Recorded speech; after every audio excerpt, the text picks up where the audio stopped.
And it's important to recognize the value of family, specifically when it comes to Bet Knesset. In this week's parasha, we have a pasuk, Hakel et ha'am ha'anashim v'hanashim v'hataf. Collect the people, collect the nation, men, women, and children.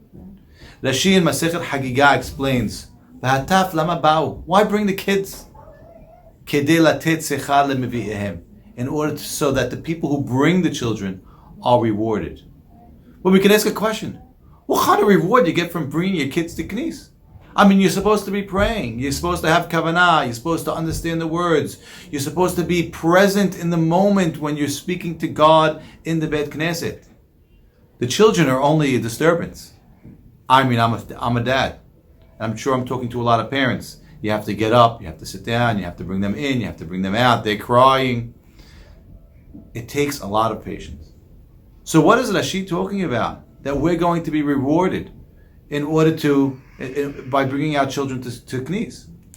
I mean, really, we know that's not true. We don't really get to have the full experience during the tefillot if our kids are there. The Sifat Emet says something beautiful.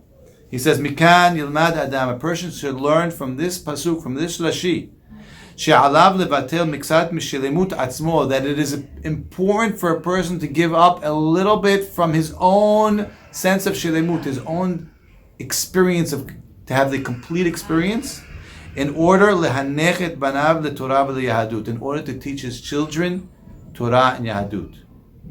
I know it's hard to bring your kids to Bet Knesset, but if you bring your children to Bet Knesset, even if they can't understand all the words, and even if they don't exactly know how to follow along, but they see you as their model, and they experience the Keilah praying together, and they learn from the Keilah when to stand up and when to sit down, even if that takes away from your personal experience, you are going to get schar. Not schar in the moment, in terms of having a good prayer, because you might not have a good prayer, but you'll get schar in the long term by making sure that your kids are growing up, learning the proper minhagim and the proper halachot, and to learn how to be one as a member with Am Yisrael.